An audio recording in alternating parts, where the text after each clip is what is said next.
后来乡亲布袋戏的人间国宝黄俊雄，明仔载要伫个云林县文化处免费来演出着分州大儒侠苏阳文。这个表演厅会当容纳927个人，进行开放提票，无到3天就互提了咯。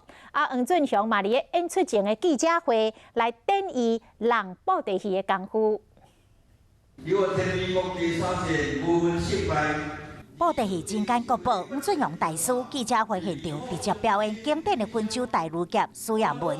1、2、5月初四暗时7点半，要登上云林县文化处表演厅免费演出。这个表演厅会当容纳927个人，伫个演出的前10天开放提票，结果无到3天，票拢被领完。当时民国59年电视播送布袋戏，连续演583集，当时播出还阁前景过路拢无看到人，全部拢守伫个电视机的前面，只干那为着看苏亚文。后来若是翻拍做真人连续剧，也有电影。慢才是较趣味啦，慢才知影，明仔载才知安尼较好。